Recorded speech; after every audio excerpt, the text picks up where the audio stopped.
Muito bom dia a todos, sejam bem-vindos ao segundo dia da quarta edição da Longevidade Expo mais Fórum 2022. Eu sou Débora Coneglian e estarei com vocês durante todo o dia de hoje, aprendendo também muito sobre como viver mais e melhor. Saudações também para aqueles que nos acompanham em casa, através da internet, nos canais do YouTube e também nos mais de 100 clubes esportivos e 50 shopping centers que participam da Silver Week, a semana de promoções, atrações e descontos para a geração prateada em shopping centers, que começou ontem e vai até o dia 9 de outubro. A iniciativa é da Longevidade Expo mais Fórum 2022, em parceria com a Associação Brasileira de Shopping Centers, a Abrace, e a Associação Brasileira de Lojistas de Shopping, a Wallshop. E saudações a todos que estão ligados também nessa programação, direto pela TV Rede Vida, que está transmitindo agora, ao vivo, a Longevidade Expo mais Fórum. Temos uma programação recheada de conteúdo em diversos assuntos e especialistas das mais diversas áreas, desde medicina, passando por tecnologia, arquitetura, urbanismo, sociologia, psicologia, jornalismo, cultura, professores, empresários e empreendedores. Além disso, temos a participação de mais de 70 empresas em soluções incríveis em equipamentos e serviços para um público 50 mais. Vocês podem conferir todos esses lançamentos aqui, direto em São Paulo, na área de exposição, no Centro de Convenções Rebouças. Antes de começar a programação, eu quero rapidamente agradecer os nossos patrocinadores. São eles: Sebrae, Silver Week, Prefeitura de São Paulo, Banco Safra, Prevent Senior, EMS, Tramontano Saúde, Banco Itaú, Itaú Viver Mais, Surf, Tena, Molico, Multigold, Jolive, Grupo Comolate, além do apoio institucional do Governo do Estado de São Paulo. Agradeço também mais de 20 parceiros de conteúdo que nos ajudaram a construir essa maravilhosa programação e as empresas e entidades que participam dessa exposição. Bom, vamos começar? Vou começar agora com o painel de hoje. E o primeiro painel de hoje, traz como assunto planos de saúde, longevidade, prevenção e cuidado. E tem como curadora a Fena Saúde. Para compor esse painel, eu convido aqui a diretora executiva da Fena Saúde, que vai ser a nossa mediadora hoje, Vera Valente. Seja bem-vinda.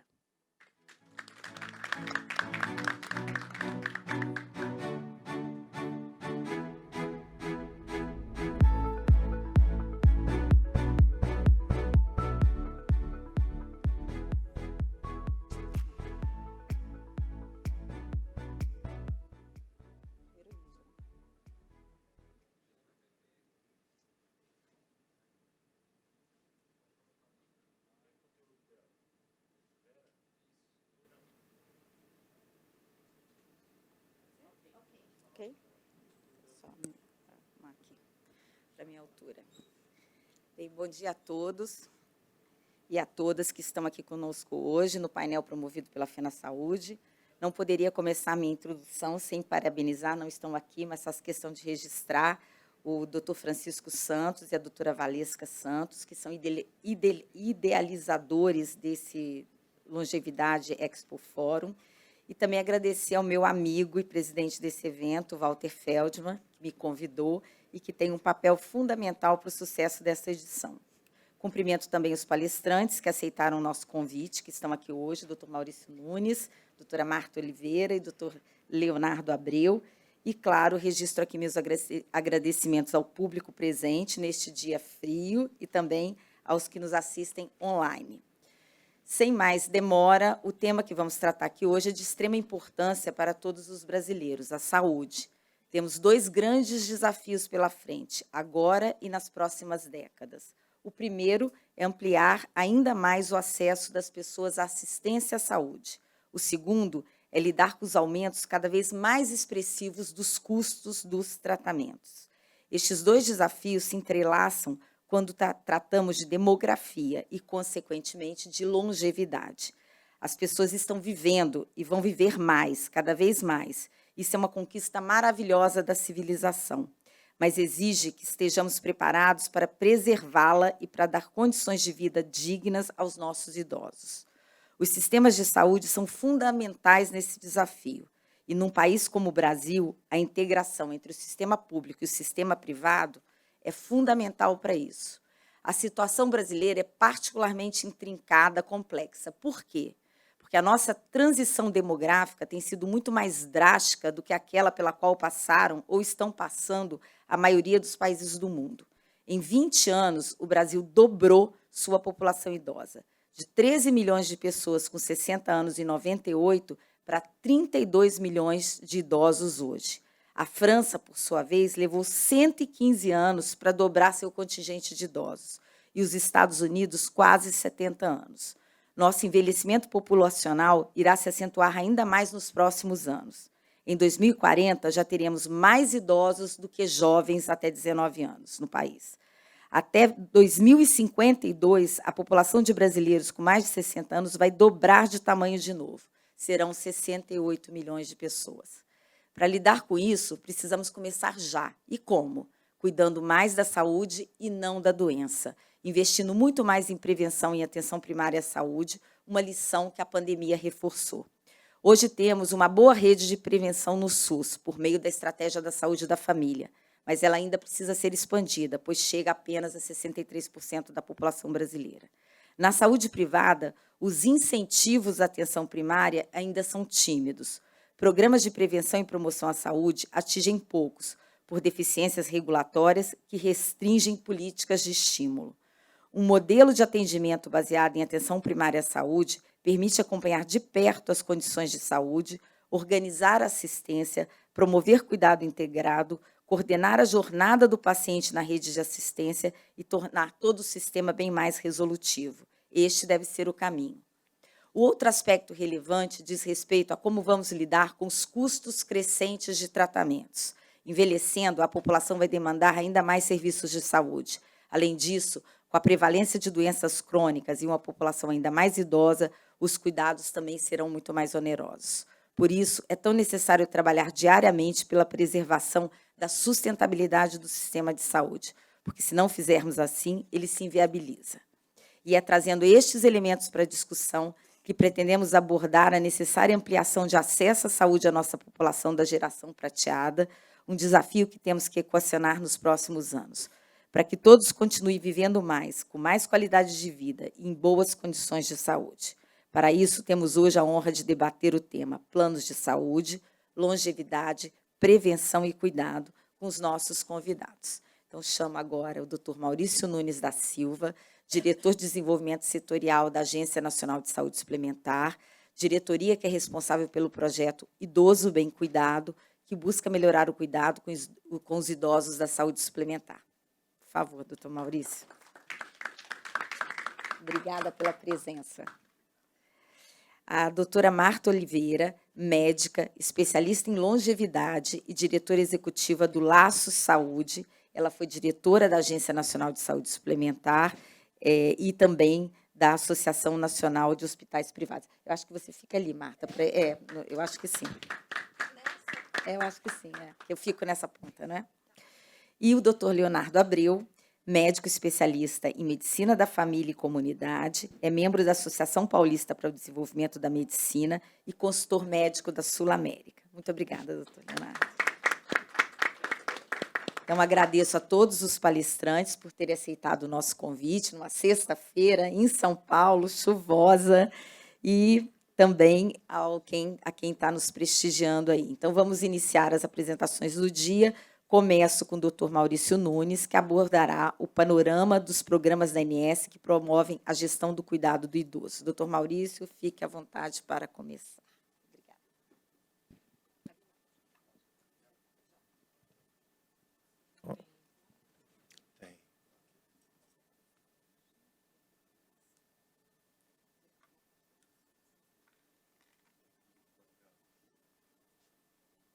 Bom dia a todos. Inicialmente, parabenizo o doutor Francisco, a doutora Valesca pelo fórum. Agradeço também o convite feito pela doutora Vera, diretora executiva da FENASaúde. Cumprimento também a doutora Marta, colega de agência, doutor Leonardo, e todos aqui que estão presentes e estão nos acompanhando. Inicialmente, queria só dizer um ponto. Fico feliz pelo convite, acho que o tema é muito oportuno. E eu tive 2 momentos até de emoção quando cheguei aqui hoje. Um, quando estava entrando, não lembro qual a porta que eu entrei, mas um grupo grande de idosos chegando, assim, falantes.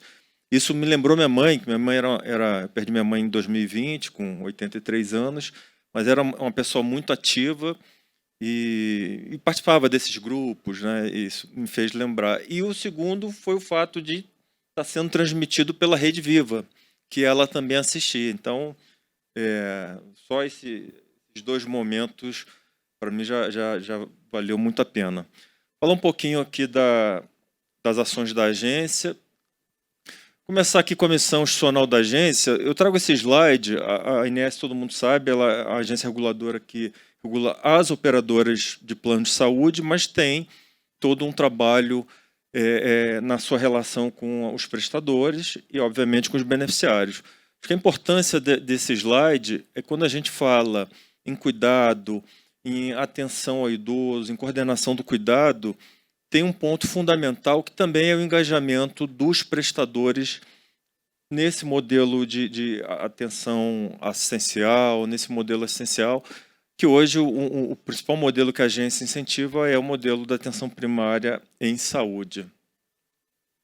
Aqui um pouco do que é a Dides. A doutora Marta também já foi diretora da agência, inclusive da diretoria de desenvolvimento setorial. A Dides tem um foco muito voltado à parte de indução, à qualidade, toda a parte de informação. Ressarcimento ao SUS também é uma das atribuições da área e também o relacionamento entre operadoras e prestadores de serviço.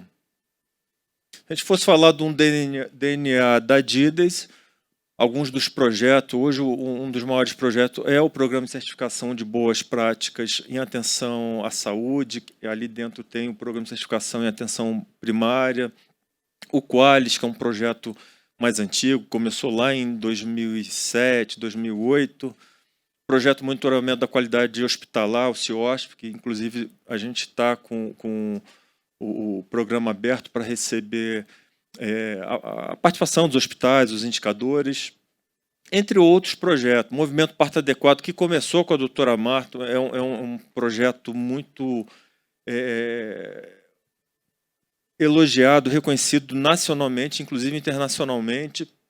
Na última Câmara, Marta, saúde suplementar que a gente realizou, a gente até fez a apresentação de alguns resultados com o pessoal do IHI, eles estiveram aqui, o pessoal do Albert Einstein, e o quanto esse projeto é importante para o setor, para a sociedade, para as mães e principalmente para os bebês. Os benefícios que trazem as mães, os bebês e, inclusive, benefício ao setor com a redução de desperdício e economia que se pode ter com a redução de partos cesáreos, que hoje os percentuais são absurdos, né?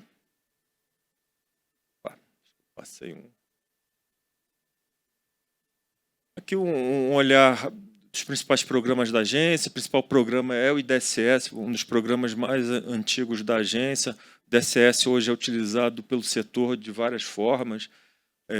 Apenas como exemplo, órgãos públicos que fazem licitação se utilizam do IDSS, grandes contratantes, pessoas jurídicas também se utilizam do IDSS como referência para fazer seus contratos, entre outros programas, acreditação das operadoras, a certificação da APS, o Parto Adequado, o Qualis, Promoprev, o CIOSP, que eu falei anteriormente. Aqui alguns dados do setor. Esse é um corte de dezembro de 21, os números já alteraram bastante, que é um pouco da panorama. Alguns dos desafios que a gente tem, não só na saúde suplementar, mas na saúde também pública no Brasil e no mundo como um todo, maior prevalência de pacientes em condições crônicas, diabetes, hipertensão, novas condições agudas. A gente está saindo de uma pandemia e 2 anos terríveis para o mundo, né? Quantas vidas a gente perdeu, enfim, impactos inclusive econômicos, ao Brasil e ao mundo. Falar um pouquinho aqui do envelhecimento populacional. A Vera trouxe alguns dados de envelhecimento do país. A gente está passando pelo o que o Brasil está vivendo hoje. Outros países viveram num período muito maior. Ela citou o caso da França, que a gente está vivendo em poucas décadas. Alguns países da Europa levaram mais de um século, né? No caso da França, mais de 100 anos. Então, esse processo de envelhecimento rápido é importante, é um ganho para a população, para a humanidade. Se reflete o quanto a gente avançou no processo de incorporação de tecnologia. Novas tecnologias foram fundamentais para esse avanço, mas também questões até básicas. No caso do Brasil, saneamento básico foi um fator também que ajudou na redução de doenças e também nesse processo de aumento de expectativa de vida. Aqui, o gráfico do comportamento etário. Vou pegar um mais atualizado aqui. Hoje, alguns dados da ANS. Esse dado aqui é um corte de junho de 2022, aqui estava em 49.664.000, só que o dado mais atual, que é agora de agosto, a gente vai divulgar na primeira quinzena de outubro, a gente já tem 49.912.000 beneficiários no setor. De julho para agosto, a gente teve um incremento de mais de 77 mil beneficiários de um mês para o outro, e representatividade dos idosos, né, que hoje superam 14%. Aqui os percentuais por faixa etária. Um dado interessante é que as pessoas com 80 anos ou mais, o número percentual é próximo do grupo de 70 a 74 e maior que o grupo de 75 a 79 anos. Aqui, a pirâmide etária do setor, a gente ainda tem uma prevalência ali de 20 a 49 anos, mas quando a gente compara os últimos anos, a tendência acima de 60 anos é que houve um aumento também de beneficiários na saúde suplementar. Esse gráfico aqui eu considero ele um gráfico importante, porque hoje a gente tem uma prevalência em beneficiários em contratos coletivos empresariais, uma carteira mais jovem. Desses 49.900.000 beneficiários, em torno de 33 milhões hoje estão em contratos coletivos empresariais, e desses 33 milhões, 11 milhões são da indústria, ou seja, é um vínculo por benefício, né? O plano de saúde enquanto um benefício que é dado pelo contratante. A gente tem um volume grande no setor de contratos coletivos empresariais pequenos, né? Principalmente MEIs, contratos com poucas vidas, mas a indústria tem um peso importante. E no caso dos contratos individuais, a gente vê uma prevalência ali nos mais idosos. A partir ali de 60 anos, há um alargamento, e a gente percebeu isso, inclusive, durante a pandemia. A gente teve um aumento de beneficiários no setor e também um aumento em relação à entrada de idosos que passaram a ter planos. Esse gráfico, acho que tem tudo a ver com o que está sendo debatido aqui, porque com um processo de envelhecimento, a gente tem uma projeção que essa fotografia, 70% de beneficiários em coletivo empresariais, 18% em individual e 12% em coletivo adesão, daqui a 10, 20 anos isso vai mudar. Essa base da pirâmide vai se estreitar e a parte superior vai se alargar. Qual é o grande desafio? Hoje é um setor que ele praticamente é financiado por uma regra de mutualismo. Todos que estão no setor estão financiando para que todos, de alguma forma, possam se utilizar. No momento que a gente está tendo menos pessoas entrando no setor, isso vai impactar o mutualismo. De alguma forma, elevar preço, pode gerar saída de beneficiários, né? Então, é um tema que a gente vai discutir, inclusive, na agenda regulatória da ANS. A agenda está aberta A nova agenda para o período 2023-25 está aberta até 11 de outubro, então já coloco aqui, quem quiser participar, é fundamental. Fatores de risco, esse quadradinho aqui em vermelho, ele é interessante porque ele mostra que nos últimos 10 anos o Brasil deixou de ter a desnutrição como principal fator de risco e passou a ter o IMC alto como o principal. Outros fatores, risco, hipertensão, diabetes, sedentarismo. A gente mais cedo estava falando, Leonardo, sobre as doenças crônicas, o aumento de doenças crônicas. Hoje, no mundo e no Brasil, qual fator de óbito são as doenças crônicas? No Brasil, o último dado do Ministério da Saúde mostra que mais de 50% dos óbitos foram em relação às doenças crônicas.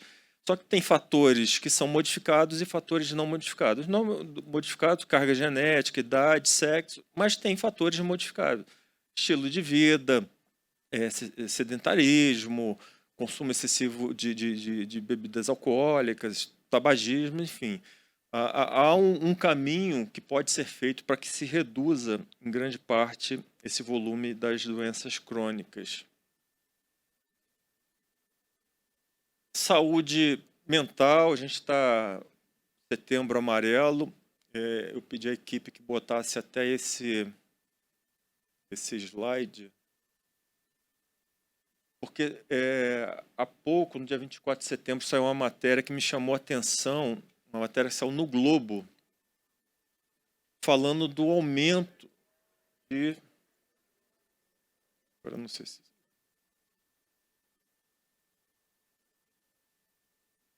do aumento de suicídio em idosos, principalmente nesse período de pandemia e pós-pandemia. Então, fica um alerta aqui.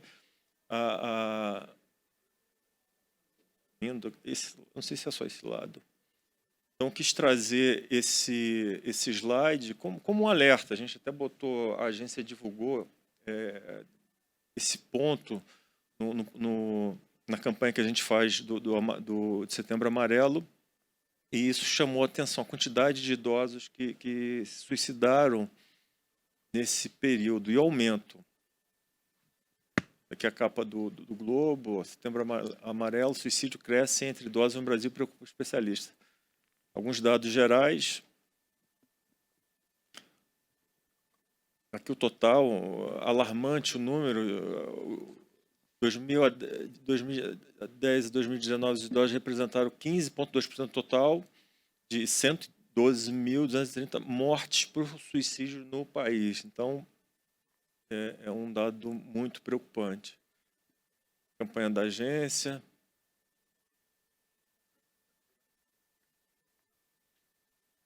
Passar aqui alguns... Ficaram muitos slides, só para... Tempo é onde que eu vejo...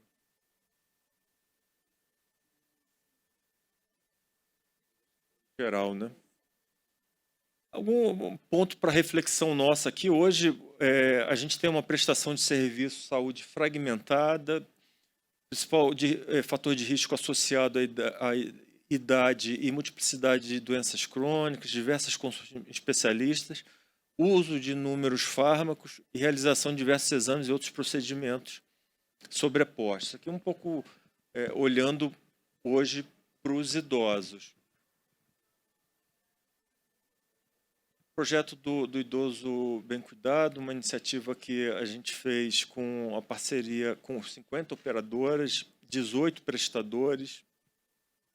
O objetivo era a implementação de medidas na área do envelhecimento ativo, qualidade da atenção à saúde, redução de desperdício em saúde, e também tinha uma relação com os prestadores que era incentivar algum tipo de remuneração baseada em valor.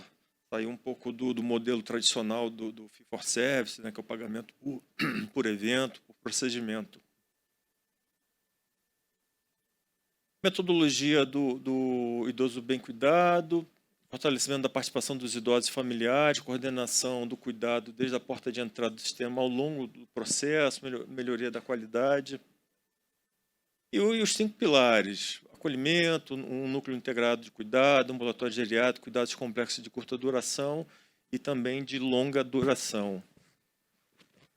A estrutura do projeto, alguns resultados qualitativos que a gente divulgou, todo esse material está no portal da agência, a gente fez um resumo.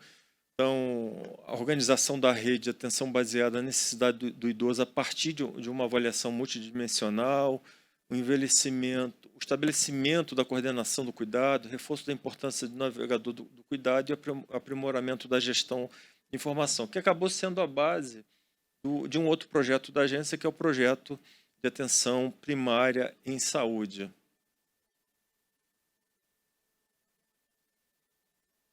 Aqui os indicadores que foram formulados à época, parceiros, alguns dos parceiros que participaram, operadoras e prestadores,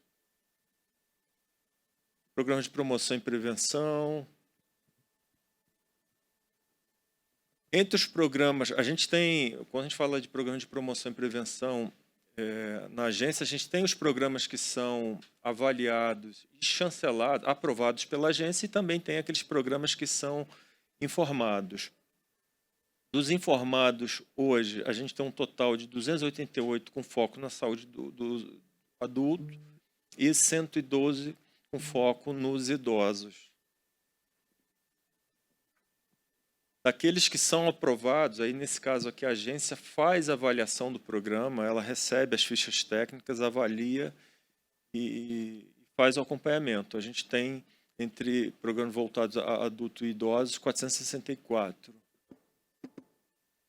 E aí, quando a gente olha programas voltados à saúde mental, com foco nos idosos, a gente hoje tem um número pequeno dos programas que são inscritos, ou seja, aqueles que não são aprovados pela agência, a gente tem 18, e aqueles com foco na saúde mental do idoso são apenas 7. Mas os programas que são aprovados e avaliados pela agência, hoje a gente não tem nenhum programa voltado ao público idoso.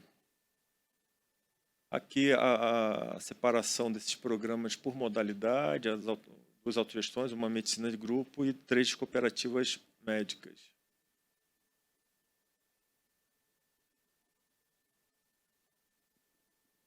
Falar um pouquinho da certificação de atenção primária à saúde.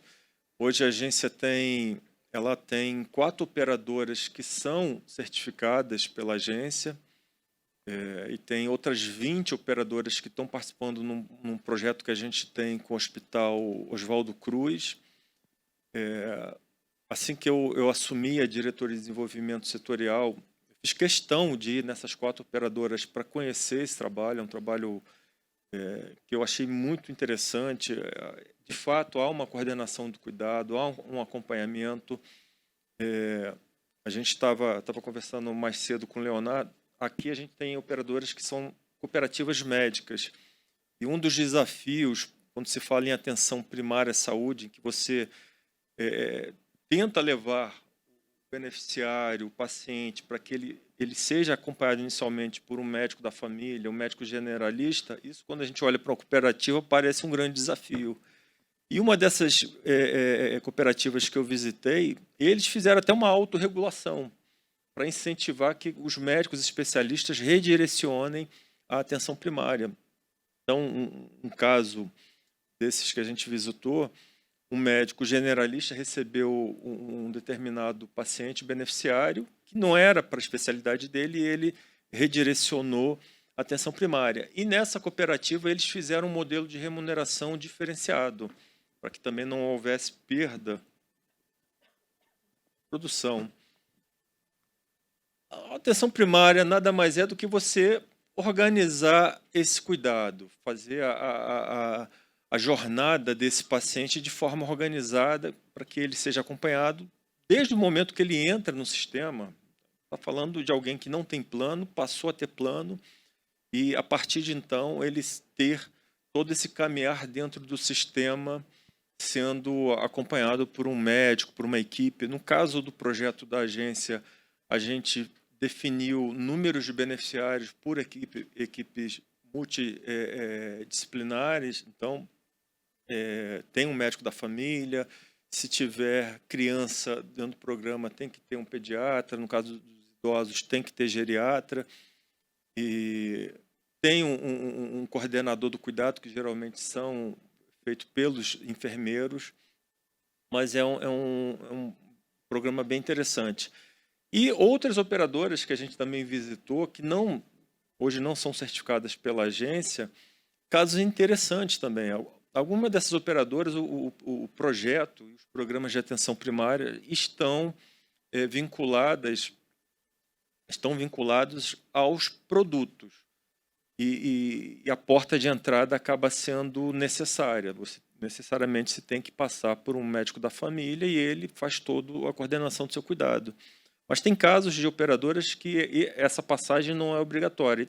E um dos casos que a gente visitou, e é curioso, que não tem a passagem obrigatória, mas hoje a adesão ao programa é de quase 90% de toda a carteira. Então, houve uma identificação importante, o engajamento dos beneficiários e de não só da operadora, mas também dos prestadores. Para que a atenção primária dê certo, e aí eu estou falando de um modelo não verticalizado, obviamente, é fundamental que a relação da operadora com os prestadores também exista esse engajamento. Quando a gente está falando de atenção primária aqui, é quase que a gente dá uma virada de chave naquilo que a gente fez do setor durante muitos anos, fez que era vender rede. Na década de 90, eu lembro que a gente contratava um plano pelo tamanho da rede. Quanto maior fosse a rede, melhor era o plano. E hoje, você conseguir dar essa virada de chave, botar na cabeça do beneficiário que o importante é que ele tenha um acompanhamento voltado, direcionado a uma equipe multidisciplinar, isso não é algo tão trivial. É um desafio para o setor, para as operadoras, enfim. E a estrutura hoje, o programa APS, ela tem a certificação, que são essas 4 operadoras que eu falei, e os projetos pilotos, a gente tem mais de 20 operadoras participando. Ponto importante aqui que tem a ver com o tema é que, para ser certificado, a certificação básica, necessariamente, você tem que ter um programa voltado aos adultos e idosos. E aí, conforme você vai ampliando, criança, adolescente e gravidez e puerpério, você consegue a intermediária, e se colocar saúde mental, saúde bucal, saúde funcional, você é certificado com certificação plena, que é o nível 1. Coordenação do cuidado, fundamental. Todas essas operadoras que a gente visitou, de fato, funciona. Vou trazer, já finalizando aqui a minha fala, em 2018, 2019, eu estava como diretor adjunto da DIPRO, que é a Diretoria de Normas e Habilitação dos Produtos, que é a diretoria hoje na agência que é responsável pelo rol de procedimentos, reajuste e toda a parte de produto. E quando a gente, à época, estava discutindo a agenda regulatória, a gente fazia os eventos com o setor e sempre ia visitar uma ou duas operadoras para conhecer algumas iniciativas. E uma iniciativa que nos chamou a atenção, numa operadora no Espírito Santo, um caso de um programa voltado à saúde mental, 2 casos de beneficiários que a equipe conseguiu evitar que esses beneficiários fossem ao suicídio. Um dos casos, o psicólogo não estava tendo contato com o beneficiário, ele tinha saído do acompanhamento, e quando essa psicóloga conseguiu entrar em contato com esse beneficiário, ele já estava num nível tão descompensado que ele relatou que estava, naquele momento, indo para aquela ponte que tem lá no Espírito Santo, né, separa Vitória de Vila Velha, estava decidido a tirar a vida, e o trabalho feito por aquela psicóloga foi fundamental para evitar a perda dessa vida. Então, a importância desse acompanhamento mais próximo. Uma frase do Alexandre Kalash, epidemiologista médico especializado no estudo do envelhecimento: onde está envelhecendo e não há nada mais moderno do que ficar velho. Velho no bom sentido, que a gente possa envelhecer com saúde, qualidade de vida, e os idosos também tenham qualidade de vida, saúde, e possam continuar ajudando, e a gente lutar aí por um país melhor, um mundo melhor. Eu agradeço pelo convite. Muito obrigado.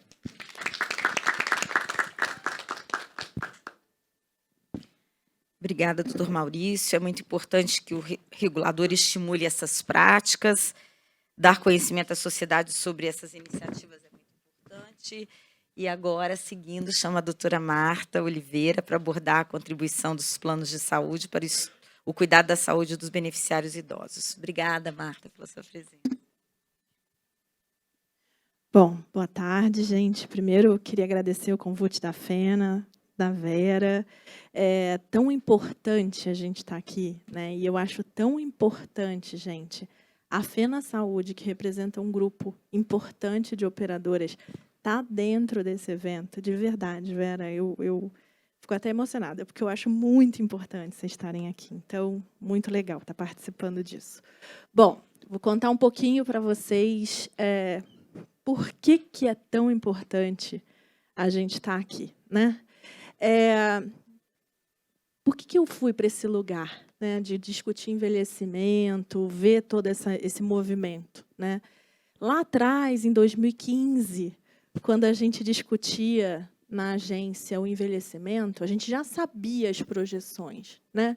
A gente já sabia o que ia acontecer, a gente já sabia que o envelhecimento ia ser acelerado, a gente já sabia quando que a gente ia perder o tal do bônus populacional, a gente já sabia disso tudo, né? E, ao mesmo tempo, naquele momento, né, lá 2010, 2015, o envelhecimento ele sempre teve um discurso de problema, né?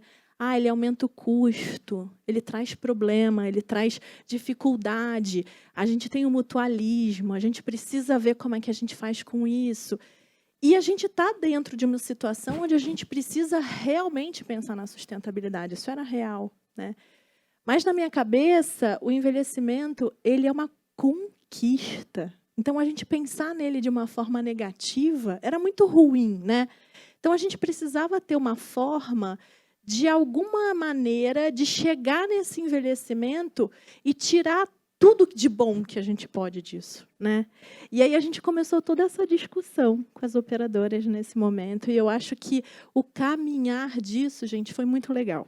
Muito legal mesmo. Acho que hoje a gente está em outro patamar de discussão, né, Maurício? Em outro lugar de discussão, em outro lugar de conhecimento disso, né? E a gente conseguiu mostrar que, na verdade, o envelhecimento ele é uma oportunidade.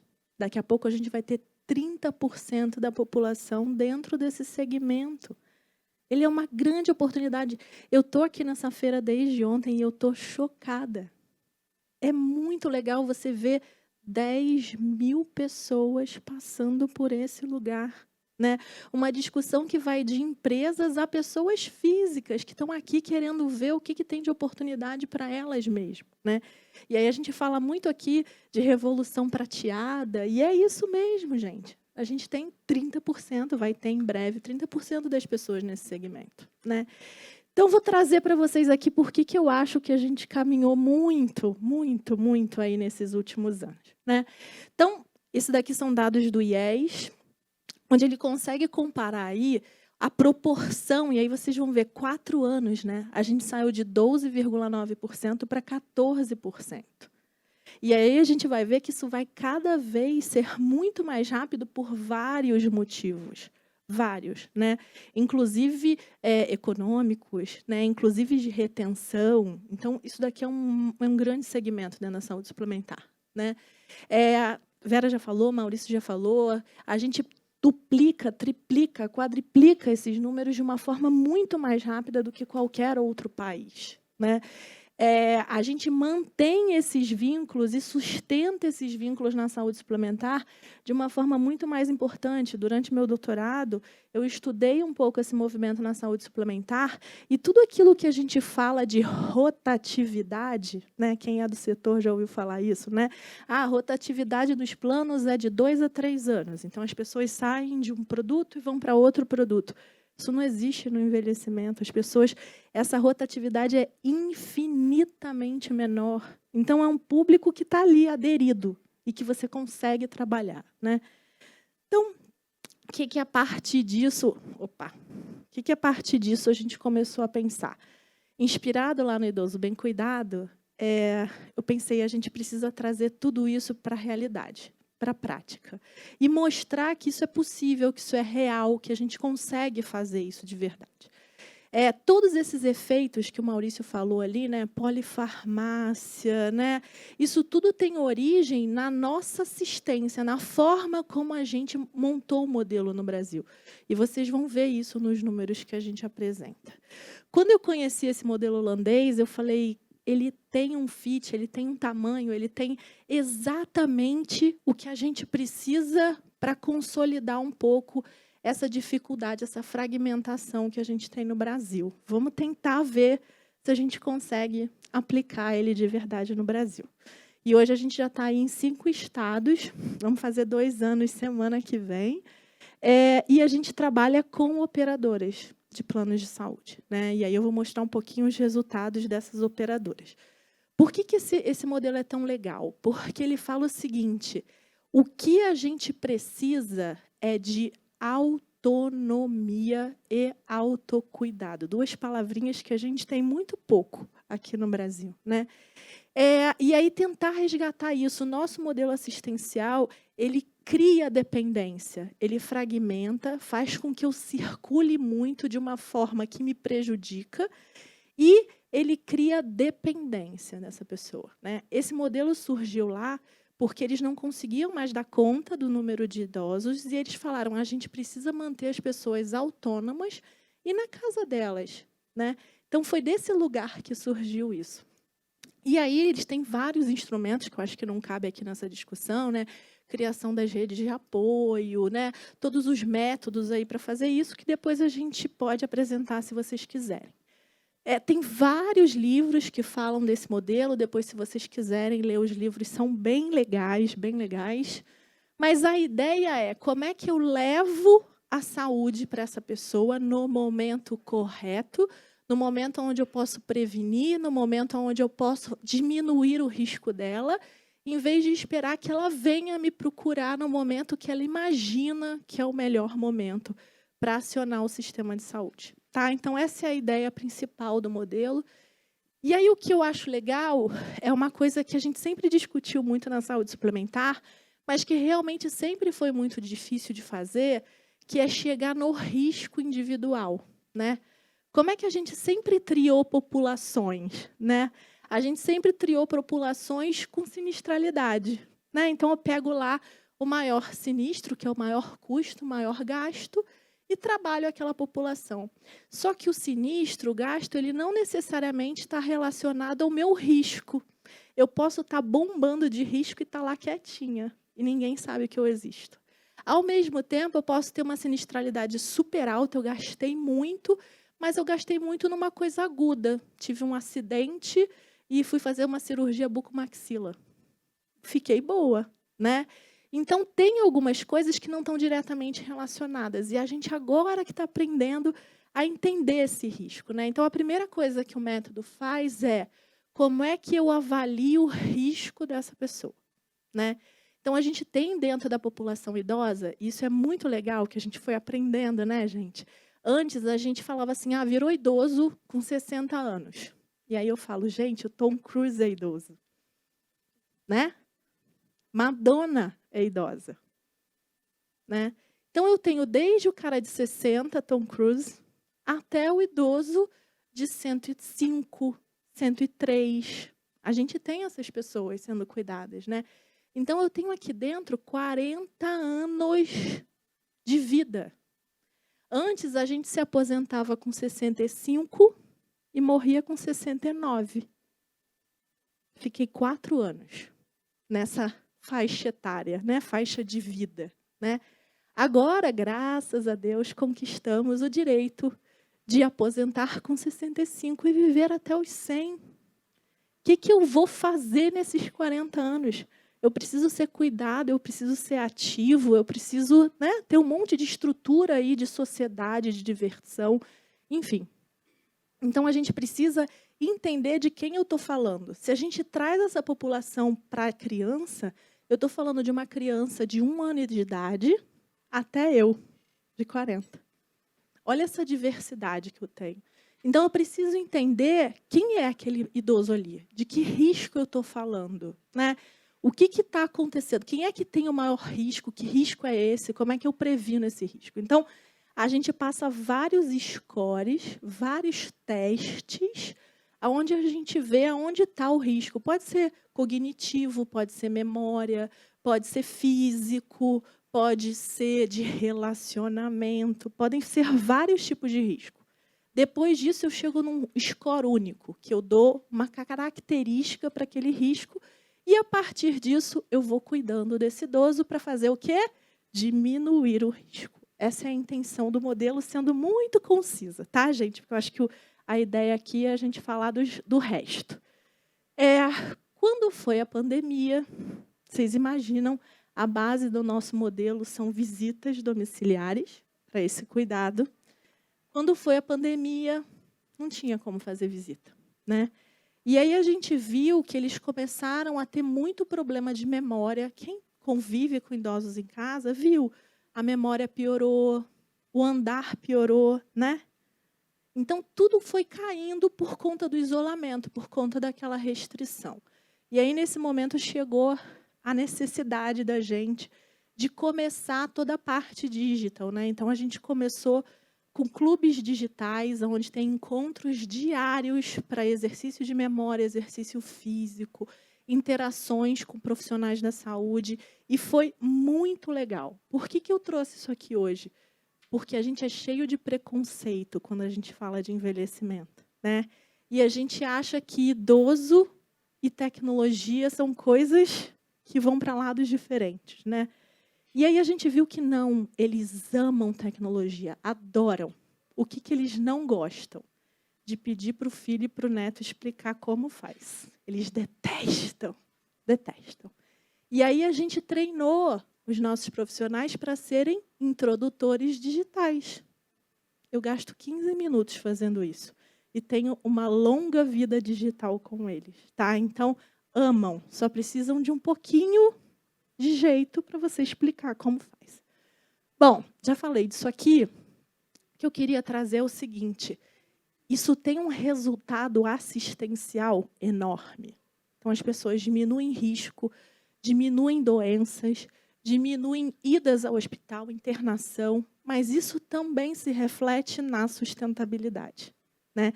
Se reflete em como eu diminuo o risco dessa população para que a gente consiga ter sustentabilidade também na hora de pagar, né, gente? Então, se a gente está falando aqui de plano de saúde, eu preciso, de alguma forma, que a minha empresa ou eu continue tendo capacidade de arcar com aquele dinheiro, né? Então, o que a gente tem aqui? A gente tem alguns indicadores de, por exemplo, diminuição de idas à emergência e hospitalização, de 83%. Por quê? Porque hoje o nosso modelo eu sinto alguma coisa, eu não tenho vínculo, eu não tenho para quem ligar, eu não tenho com quem falar, eu não confio em ninguém, ninguém nunca fez esse vínculo comigo. O que eu faço? Vou na emergência, né? E se chega na emergência um idoso de 90 anos se queixando de qualquer coisa, a gente pode ter certeza que ele vai ser internado, né? E o que a gente fala é 1 dia de internação para esse idoso é 1 ano de funcionalidade que ele perde. Porque idoso desorienta. Então, ele interna, ele desorienta, ele perde cognição. A gente tem que fazer de tudo para ele não internar. Tudo que a gente puder fazer. É o que a gente está preservando a funcionalidade dele, tá? Então, eu vou trazer aqui alguns outros indicadores, porque eu acho importante, Maurício começou a falar isso, Vera também, qual é o efeito dessa confusão que a gente faz na assistência. Então, a gente chega e pergunta para o idoso, vem cá, você tem médico assistente? Ele fala, tenho 6. O endócrino, cardio, o neuro, dermato, 6. Aí a gente fala, bacana, desses 6, se você se sentir mal hoje, para quem você liga? Nenhum. O que significa que ele tem 6, mas não tem ninguém. E aí, na hora do aperto, emergência. E o que ele faz com as 6 receitas que ele recebe? Ele junta tudo e toma tudo. O mais comum que a gente tem é receber idoso que toma o mesmo diurético 3 vezes, com nome fantasia diferente. Por quê? Porque um médico prescreveu com nome, o outro prescreveu com outro, o outro prescreveu com outro. Ele não sabe que aquilo tudo é a mesma coisa, toma os 3. Isso daqui é reflexo do modelo que a gente tem hoje, fragmentado, desorganizado, sem coordenação do cuidado, sem gestão, sem vínculo. Eu vou repetir essa palavra 1000 vezes, porque para a gente é o mais importante, vínculo, tá? Então, quando a gente recebe um paciente, uma carteira, né, que a gente pega um grupo de pacientes idosos, em média, eles chegam tomando 16 medicamentos. Polifarmácia, gente, são 5. 5. Na Europa, existe um projeto, esse ano, eles começaram, para em 2030 eles diminuírem polifarmácia, porque eles estão preocupados com 7 medicamentos. Quando a gente mostra esse número para o pessoal europeu, eles quase caem da cadeira. Eles falam, mas como consegue? Como consegue? Assim, desse jeito, né? Então, isso daqui, gente, isso daqui é iatrogênico. O que é isso? Isso causa mal para a pessoa. Tem interação medicamentosa, ele fica bradicárdico, ele fica tonto, ele cai. Né? Isso aqui é totalmente iatrogênico. E a gente brinca com as operadoras que muitas pagam o benefício farmacêutico, então isso aqui sai do bolso da operadora, e depois ela paga o efeito da iatrogenia. Ele caiu, ela vai pagar a queda também. Olha que louco, né? Tudo muito desorganizado hoje dentro da saúde. Então, 95% dos pacientes com polifarmácia e o pior, 89% dos pacientes com ansiolítico. Essa é a realidade que a gente tem. Bom, quando a gente organiza isso, então a gente revê prescrição, envolve geriatra, faz prescrição de enfermagem, aprazamento, reduz. Quando a gente reduz o uso de medicamento e organiza, a gente em 4 meses controla a hipertensão e diabetes. Por quê? Porque quem toma 16 medicamentos não toma nenhum. Ele não sabe se ele já tomou aquele, se ele já tomou o outro. Aí toma 2 vezes, deixa de tomar um terceiro. É humanamente impossível isso, né? Bom, a gente falou aqui de saúde mental. Esse é o slide que eu mais gosto. Por quê? A gente passa vários testes. Lembra que eu falei? Esse teste é um teste de saúde mental, que me leva a desconfiar de depressão. Tá? Então, ele desconfia lá, né? Gera um score para você de depressão leve, moderada e grave. Tá? Se tiver maior do que 6, já é depressão moderada, maior do que 10, depressão grave. E a gente mostra isso para as operadoras que trabalham com a gente. Então, essa operadora aqui, por exemplo, ela tem 14% dos pacientes com depressão moderada grave. Se a gente pega o OMS, é 5%. A gente está tendo acionamento de ideação suicídio, tentativa de suicídio, pelo menos 3 por semana. Isso aqui é a nova epidemia que a gente está tendo, saúde mental. Tá? E aí a gente traçou toda uma estratégia para lidar com isso e conseguir sair do outro lado. Aí aqui tem outras escalas que eu acho que também são interessantes, mas meu tempo acabou, tem só mais 2 minutinhos. Aqui mostrando aí todas as gestões de risco que a gente faz. E eu acho que o importante, que eu queria deixar um recado, eu acho que é, primeiro, envelhecer é uma conquista. Isso não pode sair da nossa cabeça. Né? A gente quer envelhecer, todos queremos. Né? E a gente quer envelhecer bem, com qualidade, né? Com oportunidade. Então, isso é o que a gente quer. Para que a gente consiga fazer isso, a gente precisa de muitas coisas no nosso país ainda. Eu falo que não adianta a gente ter um hospital, uma clínica linda, maravilhosa, e um buraco na calçada. eu vou cair, vou quebrar o fêmur igualzinho, né? Então, a gente precisa de estrutura, de transporte, de educação, de socialização. Socialização eu nem vejo mais dentro do social, eu acho que é saúde.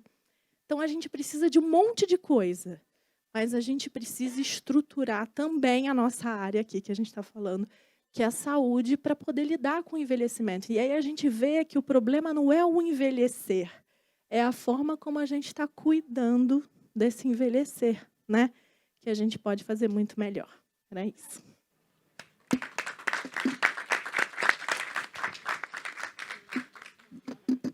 Obrigada, Marta. Excelente, instigante. Mostra que a gente tem um desafio enorme, né? Não só como sistema de saúde, mas como país, como sociedade.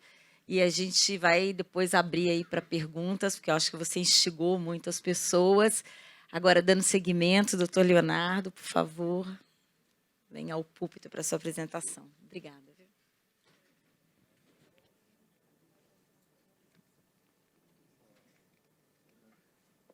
Bom, pessoal, boa tarde a todos, muito prazer. Me chamo Leonardo Abreu, sou médico de família e comunidade, consultor médico do time de gerência de projetos e cuidado coordenado, da Diretoria de Gestão de Saúde Populacional da Sul América.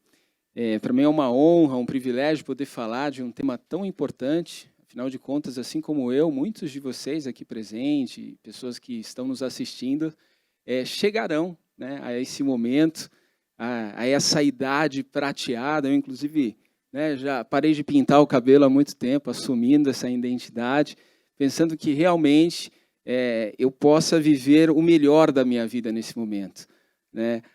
Acho que dentre várias vantagens que o idoso ele traz ao longo dos anos, é a possibilidade, eu gosto muito disso, que é a possibilidade de fazer o que ele quer fazer mais do que as coisas do que ele tem que fazer, né? Então, é muito comum no consultório o paciente, não quero, não vou, não faço, né? E eu acho que isso é libertador, isso é algo incrível. Mas a pergunta é, mais do que quando eu vou chegar e se eu vou chegar, é como eu vou chegar. E o como a gente sabe que depende de uma série de fatores. Depende de um bom serviço de saúde, depende de laboratórios, de grandes hospitais, de profissionais qualificados, mas, sobretudo, ele depende do autocuidado. Ele depende do entendimento que a minha participação no bem-estar ela é fundamental, que eu preciso me exercitar, que eu preciso me alimentar melhor, que eu preciso ter relações sociais de mais qualidade, mais do que quantidade. São questões que, sem dúvida alguma, vão contribuir para que eu chegue a essa fase da minha vida de uma maneira muito mais produtiva. E antes de falar especificamente sobre alguns dados da operadora, o que a gente traz aqui é uma narrativa mais amigável, né, para que a gente faça uma reflexão de pensar o passado, entender o presente, idealizar o futuro. E eu achei curioso, ouvindo aí a apresentação dos colegas, como elas se convergem, né? Apesar de termos feitos de forma separada, eu acho que o tema ele é muito pertinente. E quando a gente pensa o passado, a gente não precisa ir muito longe, trazendo o século XX, 100 anos atrás, o momento onde a expectativa de vida ela era de apenas 35 anos. Momento onde prevaleciam as doenças agudas, as infecciosas, as inflamatórias, e que naturalmente fazia muito sentido eu ter diversos hospitais, né? O hospital, o serviço terciário, ele é um lugar onde pessoas com risco iminente de morte devem estar, ou condição tal que, se não revertida a tempo, se tornariam aí dentro desse risco iminente de morte. Então, a gente sai, né, desse século XX para um século XXI com uma realidade totalmente diferente. A gente fala de uma expectativa de vida de quase 77 anos e fala sobre a prevalência das doenças crônicas não transmissíveis, que são um conjunto de patologias responsáveis pelo óbito de praticamente 3/4, não só da população brasileira, mas do mundo.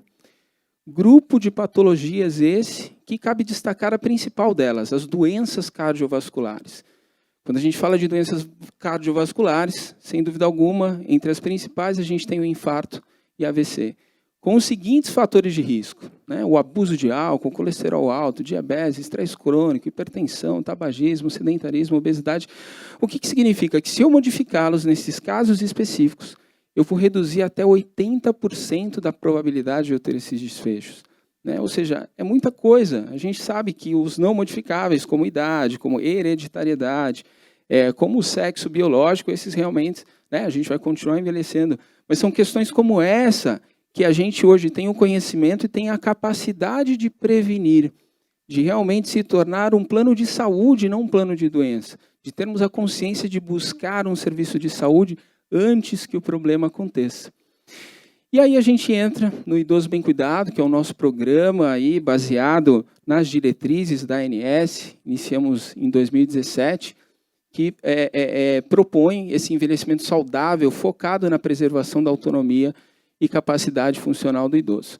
E aqui a gente mostra um pouco sobre a estrutura, sobre os lugares que esse programa ele é disponível, né, destacados em azul, e como recursos, trazendo mais conforto e segurança, um atendimento em um único lugar, sempre com equipe dedicada. E eu adoro essa coisa do vínculo, né? Entre os atributos que chamamos de essenciais da atenção primária, talvez eu acho que o grande diferencial ele esteja na longitudinalidade, na continuidade do cuidado. Quando eu conheço o meu paciente, a possibilidade de ajudá-lo ela é infinitamente maior. E aí, ao final da apresentação, vocês vão entender algumas das razões pela qual eu posso afirmar isso. Um plano de cuidado com atenção proativa, preventiva, coordenada com outros médicos. Então, coordenação de cuidado. Eu não posso mais ter uma postura passiva esperando meu paciente chegar doente ao consultório.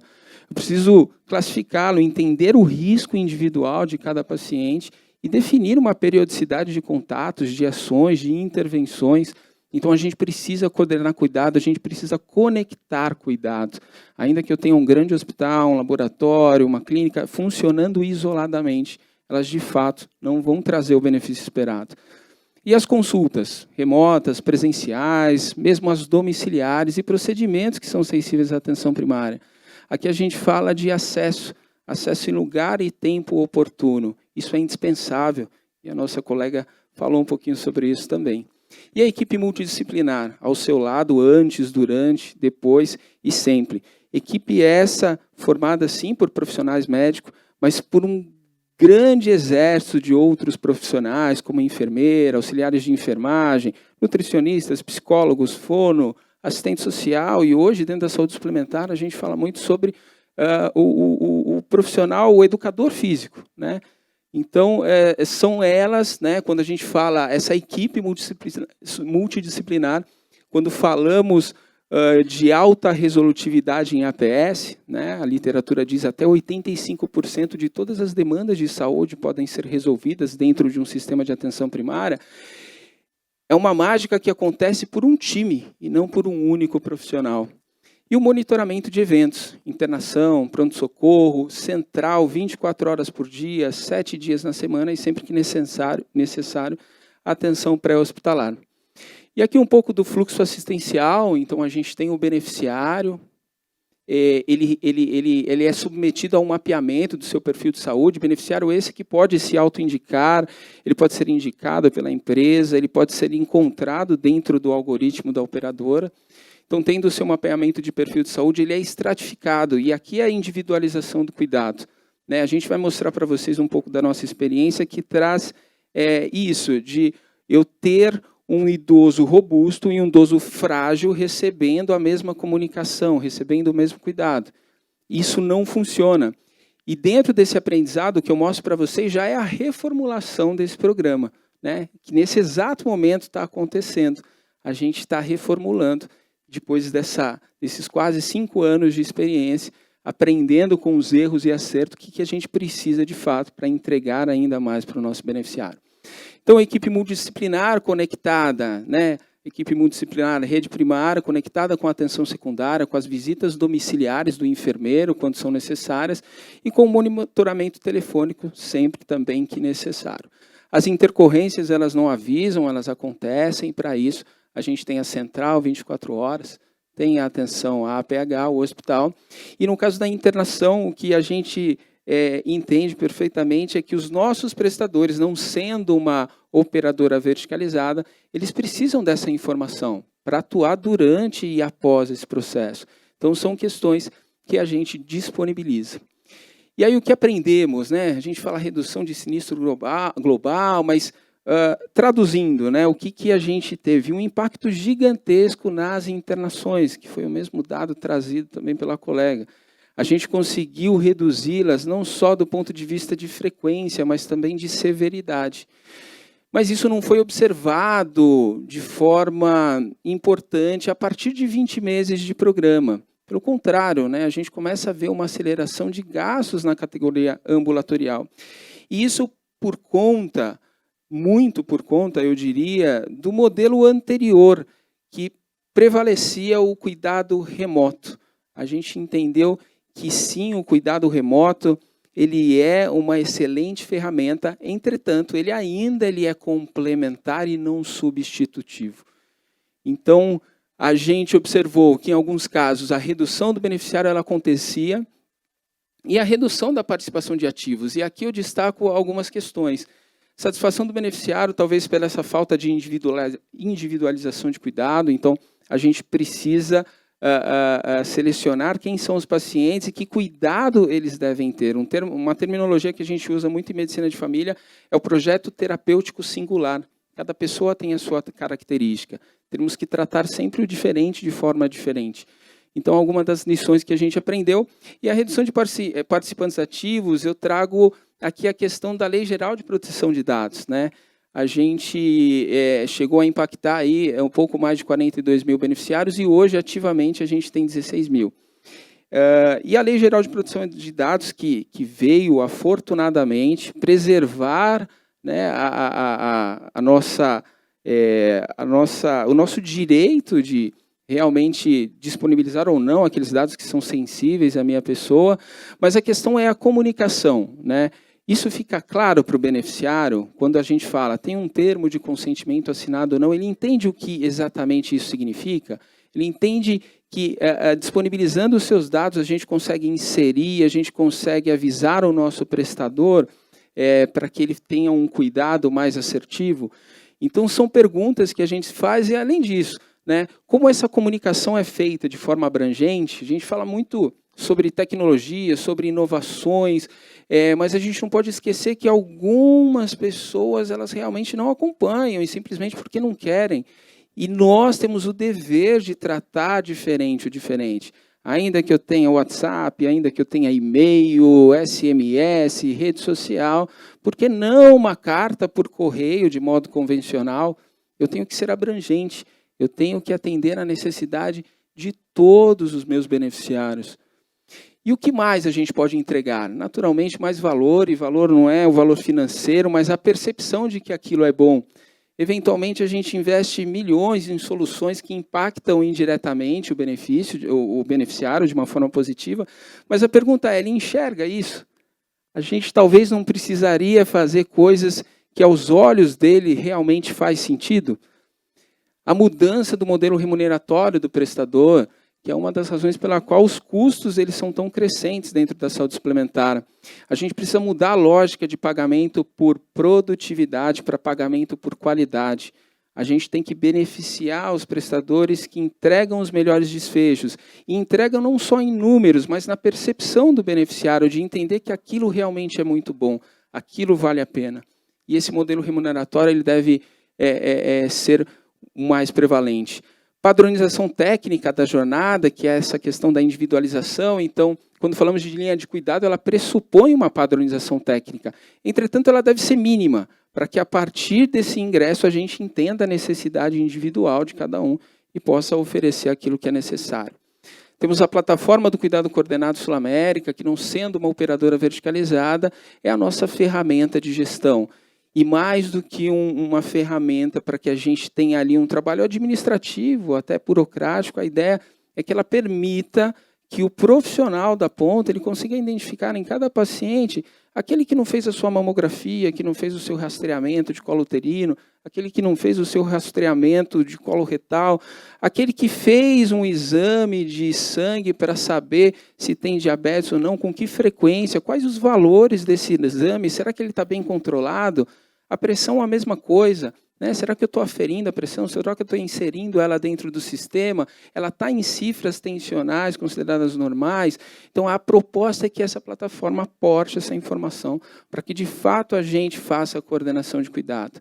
Ampliação dos canais de comunicação, como dissemos, né? O correio, a gente vai a ambos os extremos, né? Do mais tecnológico ao menos tecnológico.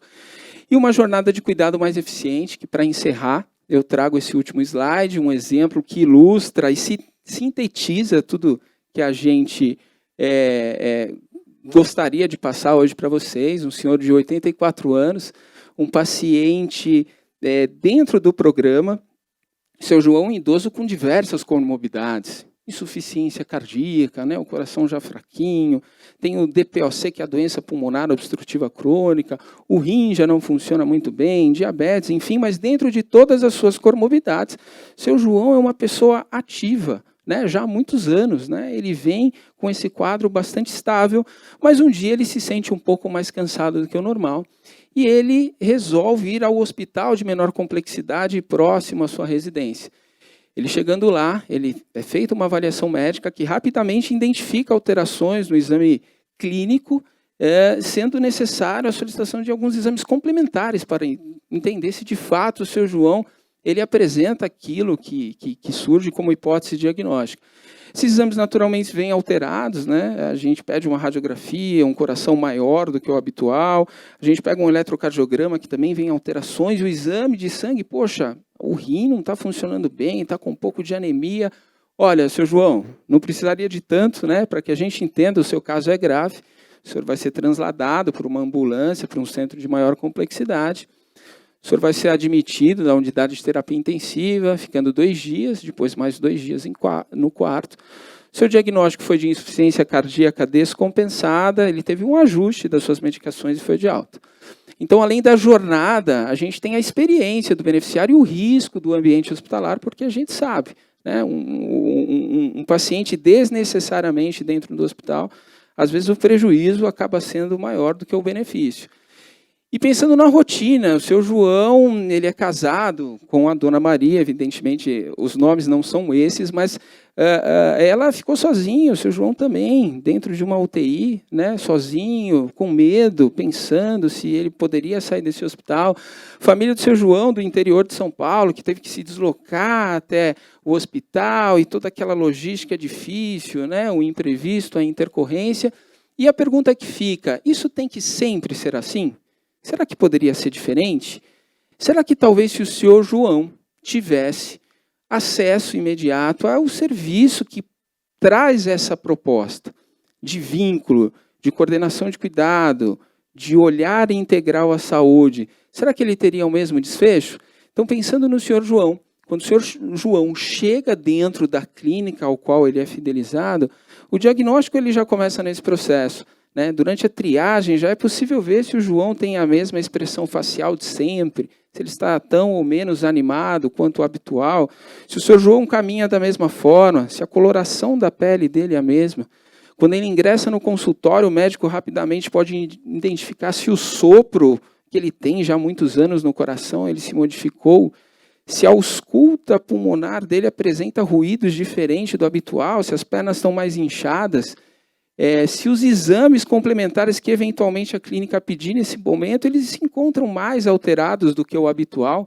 Talvez venham exames com uma função renal melhor do que aquela que ele fez há 30 dias, num exame de rotina de check-up. Talvez o bloqueio de ramo esquerdo, que é uma das alterações cardíacas, ele seja muito antigo, né? Então, uma série de questões que podem me levar a pensar que sim, ele já tem essa insuficiência cardíaca, ela está descompensada, eu posso sim fazer o ajuste da medicação, contar com todos esses recursos de monitoramento, de teleconsulta de 24 horas e liberá-lo para a casa dele, para que a gente tenha a possibilidade de uma visita domiciliar, para que a gente tenha a coordenação de cuidado necessária para o seu João. Então, eu acho que isso ilustra um pouco do que é os atributos essenciais da atenção primária, que é promover o acesso, que é promover a integralidade do cuidado, que é a longitudinalidade, que eu acho que é a coisa o maior poder, né, a maior ferramenta para cuidar de alguém, e a coordenação de cuidado. com isso, eu encerro aí a minha apresentação, agradecendo mais uma vez a atenção de todos. Obrigado. Excelente, doutor Leonardo. Obrigada pela apresentação, mostrar aí na prática para a gente sobre o engajamento, como criar programas para engajar esse paciente idoso, essa pessoa idosa, não necessariamente um paciente. E, na verdade, esse é um grande desafio, acho que não só para o idoso, né? Essa organização do cuidado, os dados do paciente, traz economia, traz eficiência para o sistema, é um enorme desafio para o nosso Brasil de hoje, que está tão combalido no pós-pandemia, né? Tanto no sistema privado quanto no sistema público. A gente precisa muito repensar, né, como melhor organizar e trazer mais saúde para mais pessoas com os recursos finitos e limitados que a gente tem, né? Então, eu vou começar aqui fazendo uma pergunta para o doutor Maurício. As operadoras reclamam que há poucos incentivos e mesmo entraves regulatórios para premiar os beneficiários que adotam práticas saudáveis, já que isso pode ser visto como seleção de risco. Que aperfeiçoamento poderiam ser feitos na regulação para que programas de prevenção, promoção, autocuidado, né, pudessem ser ampliados? A agência já tem regras de incentivo à bonificação, dentro até dos programas de promoção e prevenção. Você pode alocar determinados beneficiários em programas, e esses beneficiários que estão fidelizados a esses programas, hoje as operadoras podem permitir, por exemplo, descontos em mensalidades, algum tipo de bonificação. É a regra da RN da bonificação. Em relação aos programas de promoção, saúde, prevenção de risco, a gente tinha a regra da margem de solvência, as operadoras podiam abater até 10% dos gastos com os programas dentro do que era a margem de solvência. Só que, recentemente, a agência mudou toda essa parte da regra prudencial, né? A gente saiu da regra atual de margem de solvência para uma regra de capital baseado em risco, em que as próprias operadoras podem definir quais os percentuais que vão ser alocados em cada risco. Risco de subscrição, que seria precificar errado um produto, risco de mercado, entre outros. Com a nova regra, de fato, a regra anterior de se poder abater esse percentual dentro da margem de solvência para aquelas que incentivam, têm programas de promoção e prevenção de risco, isso vai acabar. Mas, no âmbito da discussão da agenda regulatória, isso é algo que a gente já está vendo com a DIOP, onde a gente pode incentivar esse tipo de indução. Porque acho que o grande desafio, quando se fala em atenção primária, é fazer esse modelo crescer. Até quando a gente estava com os programas e as operadoras poderiam abater esses 10% da margem de solvência, o percentual de programas ainda é muito baixo. Somando os programas que eram aprovados, cadastrados, e aqueles informados pelas operadoras, a gente não chegava a 3 milhões de beneficiários.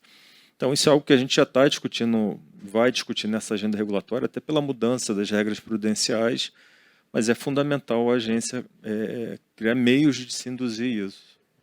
Obrigada, certamente. Eu acho que todos nós, o regulador com os regulados, a gente precisa discutir essa evolução, né, para incentivar cada vez mais esses programas e também o autocuidado, né, que a gente ainda é muito tímido nesse estímulo, né.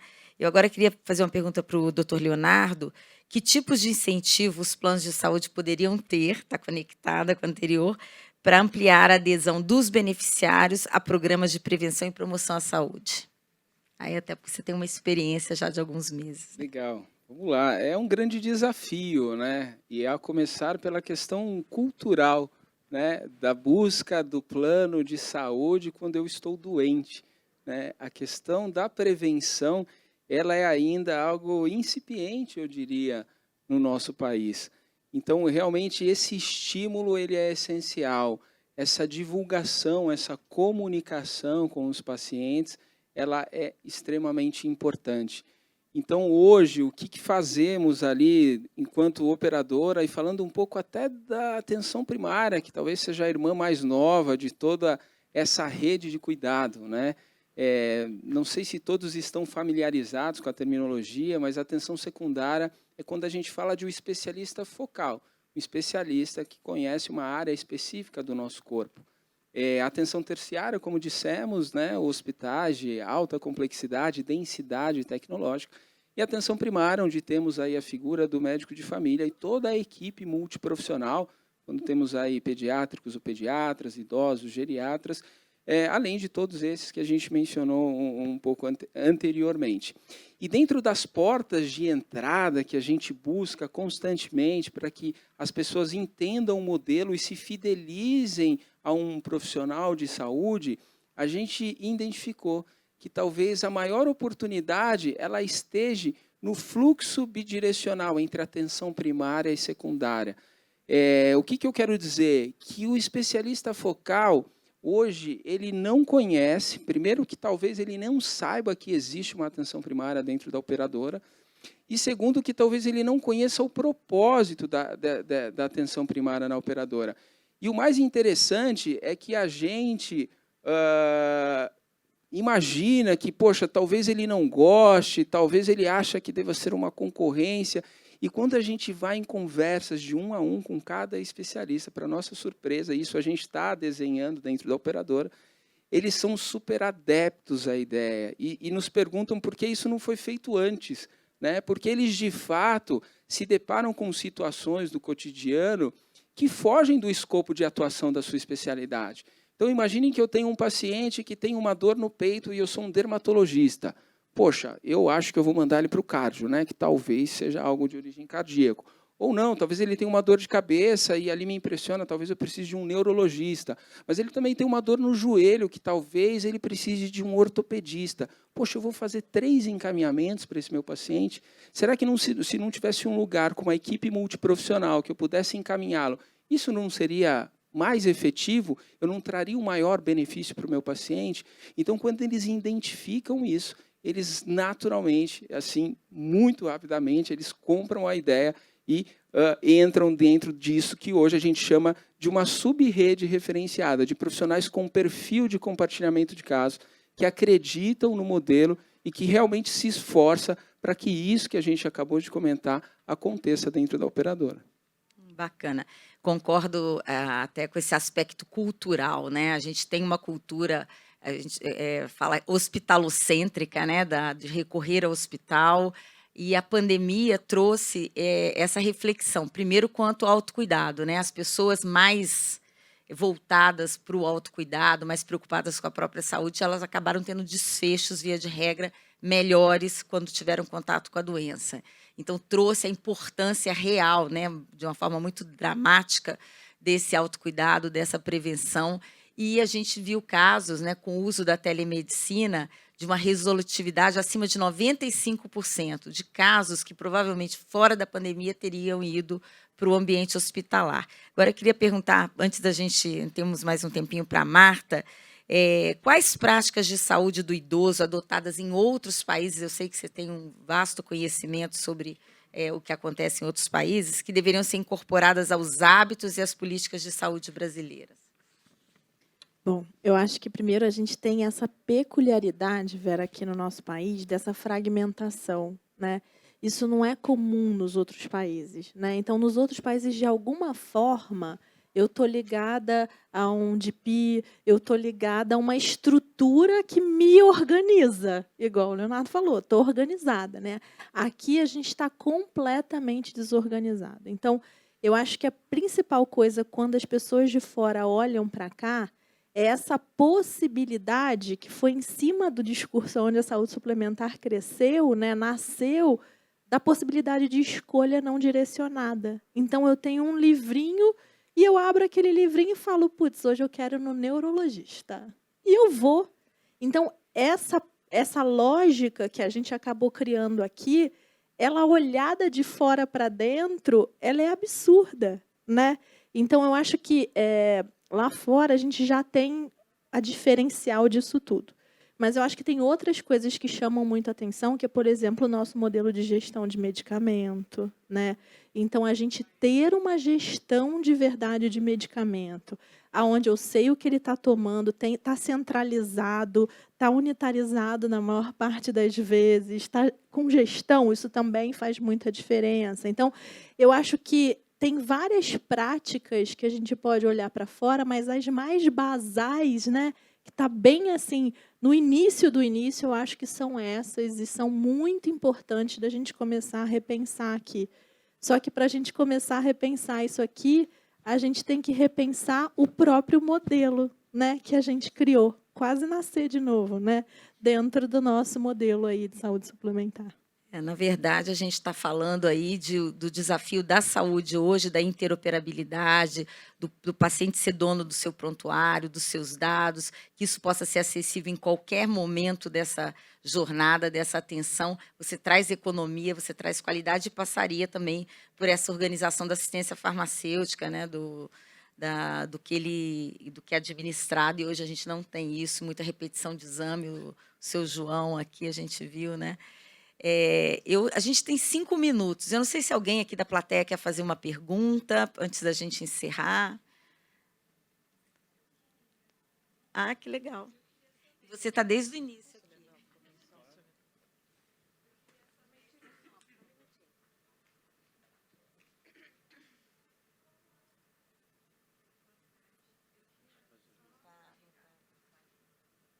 Oi, boa tarde. Eu queria só saber se ou da ANS ou das operadoras de saúde, se tem algum plano educacional para o familiar que convive com esse idoso, que normalmente é o cuidador central e que normalmente está despreparado, tanto quando já chega, a doença já está instalada, ou quando ele está indo para prevenção e promoção. Então, vou passar aqui para o doutor Maurício. Muito legal a sua pergunta.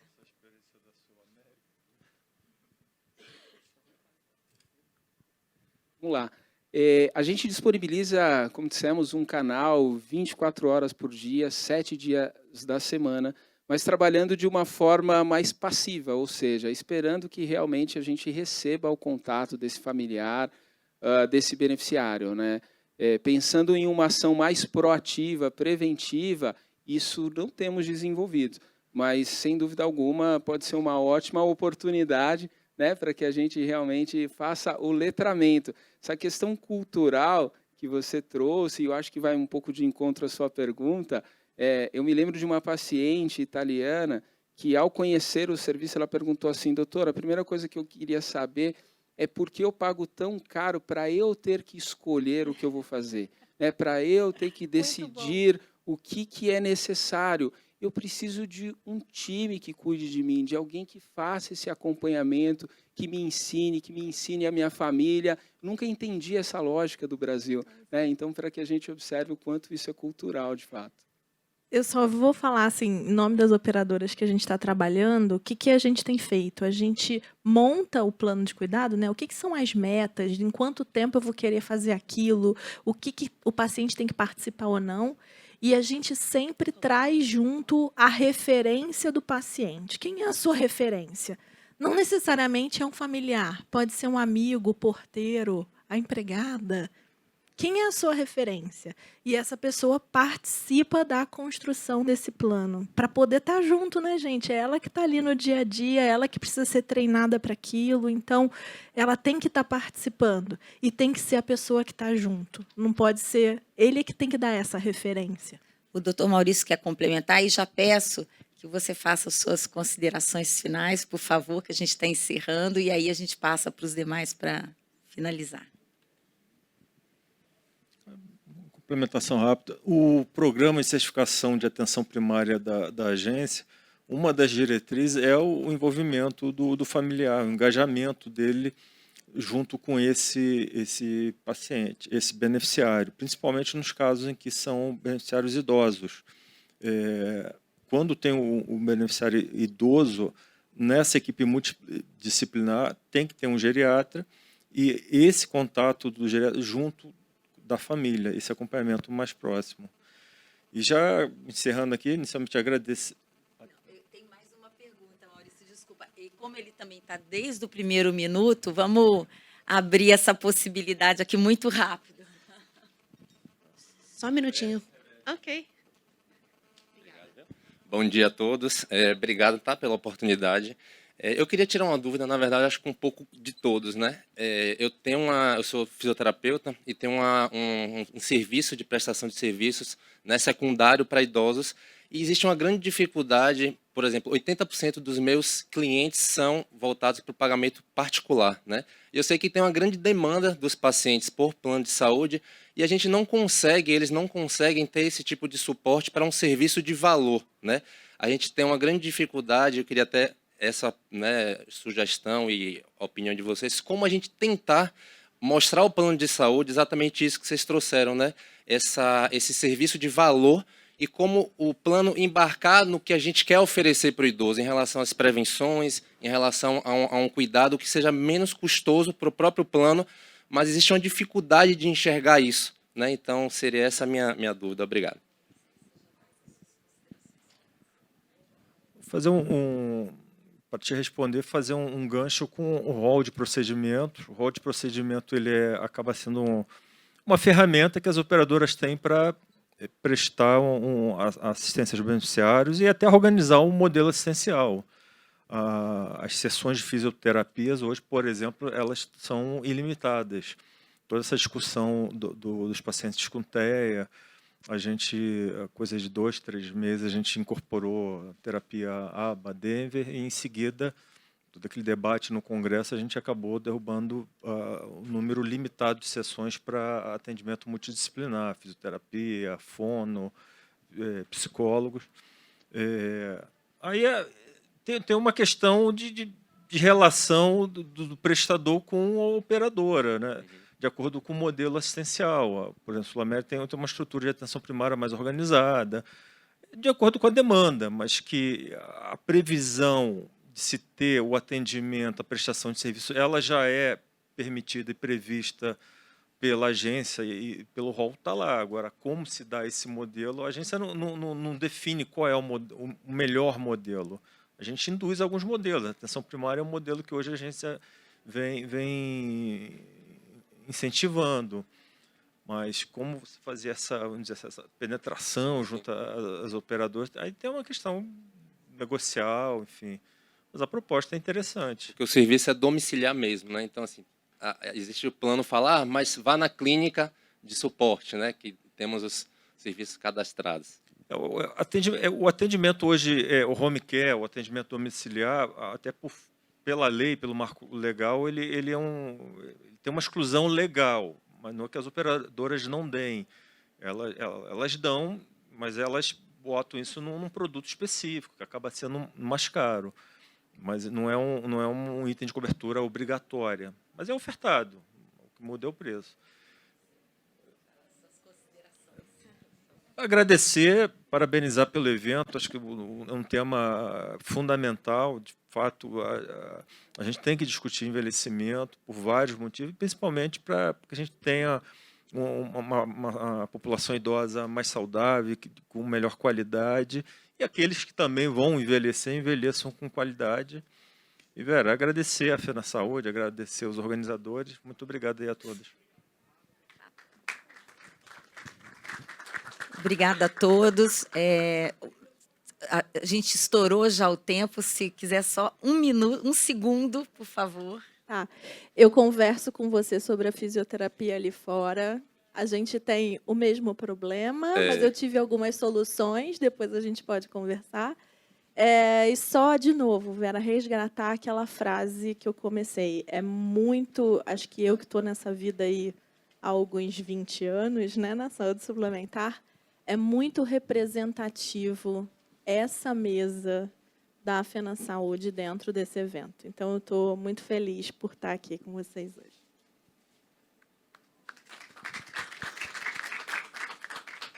Muito bem. Compartilho dessa alegria, felicidade, pelo rumo que as coisas vêm tomando de forma muito acelerada, e eu acho que o alinhamento dos nossos discursos é a prova que a gente está no caminho certo.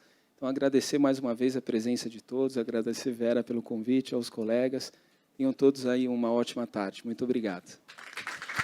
Obrigada pela presença dos palestrantes e quem nos deu a honra aqui pessoalmente e virtualmente. Obrigada.